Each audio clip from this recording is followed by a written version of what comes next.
India and the European Union will resume negotiations on their long-pending free trade agreement in New Delhi this week, with discussions moving into more complex areas such as non-tariff barriers, market access, and public procurement. Both sides are aiming to wrap up the deal by end of 2025, ahead of the India-EU summit scheduled for the first quarter of 2026.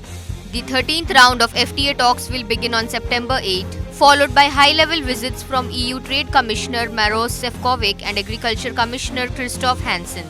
Officials said their presence is intended to give political momentum to the negotiations at a time when global trade is being disrupted by tariff policies of the US. Of the 23 policy chapters under discussion, 11 have been closed, covering intellectual property rights, customs, digital trade, SMEs, dispute settlement, transparency and competition, among others. A chapter on capital movement is close to the conclusion.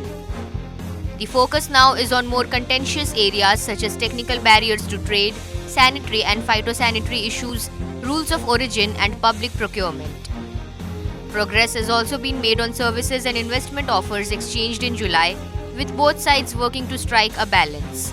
The digital trade chapter has reached an in-principle agreement, though some technical issues remain.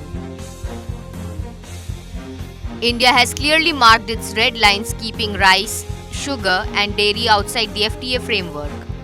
The EU, on the other hand, is pushing for greater access to automobiles and spirits. In light of the US tariff hikes, the EU is also considering imports of Indian aquaculture goods, including shrimps. India exported about $2.8 billion worth to the US last year. The trade talks were also discussed during Prime Minister Narendra Modi's September 4 call with European leaders Ursula von der Leyen and Antonio Costa, who urged quick progress. Alongside trade, India and the EU will engage in security and technology dialogues. This includes the Indo-Pacific Forum in November and a ministerial meeting of the Trade and Technology Council, which oversees cooperation on AI, biotech, defense and quantum computing.